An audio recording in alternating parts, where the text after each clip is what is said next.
आप सभी भक्तों को पंडित श्री लल्लन पांडे का जय श्री राम, जय श्री कृष्ण। मित्रों, गोस्वामी जी श्री रामचरितमानस में लिखते हैं और लक्ष्मण जी निषाद राज से कहते हैं, क्या कहते हैं? एही जग जामिनी जागहि जोगी, परमार्थी प्रपंच वियोगी। तो मित्रों, इस संसार रूपी रात्रि में परमात्मा को प्राप्त करने के लिए जोगी जागते हैं। प्यारे भक्तों, यह संसार रूपी रात्रि क्या है? आइए विचार करें। हम देख रहे हैं कि इस अनंत आकाश में बहुत से पक्षी दिन भर उड़ते हैं। जब रात्रि होती है तो किसी वृक्ष की डाल पर बैठ करके रात्रि बिता लेते हैं। सुबह होती है फिर उड़ जाते हैं।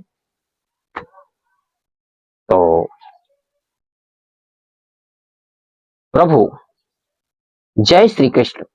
हे भक्तों, आकाश का तो कोई अंत नहीं है और अनंत काल से यह दिन के बाद रात्रि, रात के बाद दिन, यह भी निरंतर हो रहा है।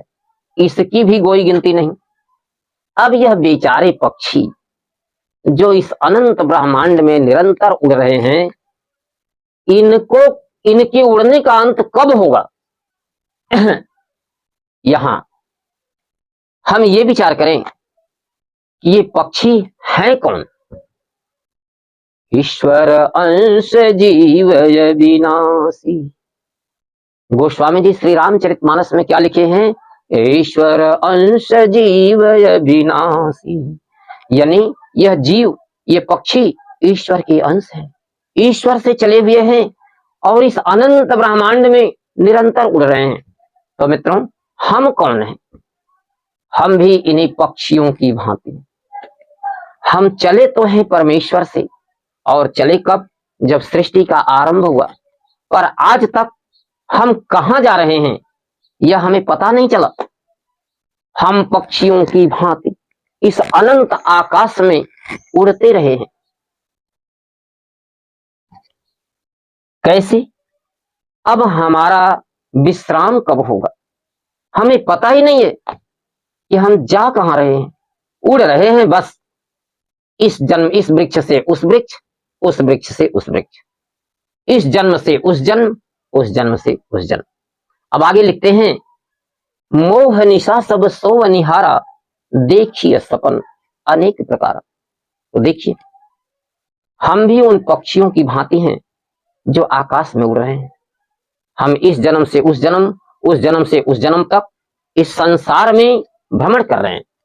तो मित्रों, जिस भांति ये पक्षी दिन भर आकाश में उड़ते हैं और रात को किसी वृक्ष की डाल पर बैठ करके बिता लेते हैं, उसी भांति यदि हम जन्म से मृत्यु तक जीवन को एक रात्रि मान लें, तो इस जीवन की रात्रि में हम सोते हैं, जागते हैं, और जीवन की इस रात्रि में हम इस संसार के किसी एक भाग में जन्म ले लेते हैं। और जिस तरह से रात्रि में पक्षियों का एक डाल से दूसरी डाल के पक्षियों से संबंध बन जाता है, उसी तरह से इस संसार में हमारे संबंध दूसरे लोगों से बन जाते हैं। और तब ये हमारे संबंध बन जाते हैं, ये हमारे सांसारिक व्यवहार होने लगते हैं और हम नाना प्रकार की इच्छाएं करने लगते हैं, नाना प्रकार के कर्म करने लगते हैं। तो मित्रों, जिस तरह से स्वप्न में मनुष्य सारे क्रियाकलाप करते हैं और उसका सुख दुख भी स्वप्न में होता है, और जैसे ही नींद खुली तैसे ही न सुख है न दुख है, न ये है न वो है। ठीक उसी तरह से इस जीवन की रात्रि में जब तक रात्रि रही, यानी जब तक जीवन रहा, तब तक हमारे सारे संबंध चलते रहे, हम सारे कर्म करते रहे, और जैसे ही मृत्यु रूपी सवेरा आया, वैसे ही यह पक्षी रूपी जीवात्मा या जीवात्मा रूपी पक्षी इस शरीर को छोड़कर उड़ चला। इसीलिए इस संसार को स्वप्नवत कहा गया, इस जीवन को रात्रि कही गई और जीवन के सारे कर्मों को स्वप्नवत कहा गया। क्यों? क्योंकि जिस भांति स्वप्न नींद खुलने के बाद, जगने के बाद स्वप्न में कुछ नहीं रह जाता, ठीक उसी तरह से मेरे भक्तों, जब हम पिछले जन्म में थे, पिछले शरीरों में थे, तो हमने जो कुछ भी किया वह सब कुछ हमें सत्य प्रतीत हो रहा था। और जैसे ही जीवन की रात्रि बीती, मृत्यु का सवेरा आया, वैसे ही हम उस शरीर को छोड़ करके उड़ चले इस आकाश में, अनंत ब्रह्मांड में। और तब क्या हो गया? उस जन्म में हमने जो कुछ भी किया था, जितने भी संबंध थे, क्या आप में से किसी को याद है? भाई हमें तो भूल चुका है और आशा रखता हूं कि आप सबको भूल चुका होगा। तो जब भूल गया तो स्वप्न हो गया। जब तक उस जीवन की रात्रि में हम स्वप्न देख रहे थे, तब तक तो नाना संबंध बने थे। कोई हमारे माता थे, कोई हमारे पिता थे, कोई पत्नी थी, कोई पुत्र था, कोई रिश्तेदार थे, कोई दोस्त थे, अरे तमाम लोग थे। लेकिन जैसे ही जीवन की रात्रि बीती, मृत्यु का सवेरा आया, यह जीवात्मा शरीर को छोड़कर उड़ चला, पक्षी डाल से उड़ चला और कहा? अनंत ब्रह्मांड में भटकने लगा। वैसे ही हम भी जब पिछली बार जीवन की रात्रि बीती थी, मृत्यु का सवेरा हुआ था, तो हम उस शरीर को, उन संबंधों को छोड़ करके निकल चले। अब भाई हमको तो कुछ याद नहीं, शायद आप लोगों को भी याद नहीं होगा, और जब याद नहीं हुआ तो वह स्वप्न होगी। अब इस जन्म में भी हम जो कुछ भी कर रहे हैं, जब तक यह जीवन की रात्रि है तब तक हम कर रहे हैं, और जिस दिन मृत्यु रूपी सवेरा आएगा, उसी दिन सारे संबंधों को, पूरे संसार को और इस शरीर को भी छोड़कर हम आकाश में उड़ जाएंगे। यही है मोह निशा। इसमें अब अगली पंक्ति क्या है कि यही जग जामिनी जागहि जोगी, परमारथी प्रपंच वियोगी। इस संसार में जोगी कौन है? जोगी जागते तो हैं, लेकिन जोगी हैं कौन? जब सारे प्राणी भटक ही रहे हैं तो आखिर जोगी कौन है? तो सुनिए, ये जब हम भटक रहे हैं ना, तो हम कभी पर्वत पर उड़ते हैं, ये पक्षी कभी पर्वत पर उड़ते हैं, कभी वृक्ष पर बैठते हैं, कभी घाटियों में जाते हैं। तो इसी तरह से हम इस जीवात्मा, इस शरीर में जब है, मानव शरीर में, तो हम नाना प्रकार के कर्म करते हैं, और इसमें अच्छे और बुरे दोनों तरह कर्म करते हैं। हम मंदिर जाते हैं, हम पूजा करते हैं, हम सत्संग करते हैं, हम सारे अच्छे कर्म करते हैं। तो इन अच्छे कर्मों का अच्छा फल होता है, पुण्य होता है। और पुण्य कहाँ ले जाता है? सत्संग की तरफ, परमेश्वर की तरफ। पुण्य कर्मों, पिछली कथाओं में हमने बताया कि अच्छे कर्मों से, पुण्य कर्मों से क्या मिलता है? स्वर्ग मिलता है, धन मिलता है, सुख शांति मिलती है, वैभव मिलता है। तो भले भी स्वप्न ही हमने कहा है, ठीक कहा है, लेकिन स्वप्न में भी तो राजा रंक होता है। कभी भिखारी राजा हो जाता है और कभी राजा भिखारी हो जाता है। कभी कोई जी उठता है, कोई मर उठता है, कोई सो जाता है, कोई जाग जाता है, कोई किसी को मारने लगता है, कोई किसी का प्रत्युत्तर देने लगता है। अरे भाई, स्वप्न में भी तो लड़ाई झगड़े सब कुछ होते रहते हैं। उसी तरह से इस संसार में हम किसी से लड़ रहे हैं, किसी से झगड़ रहे हैं, किसी से प्रेम कर रहे हैं, किसी से दोस्ती कर रहे हैं। तो हुआ कि नहीं हुआ?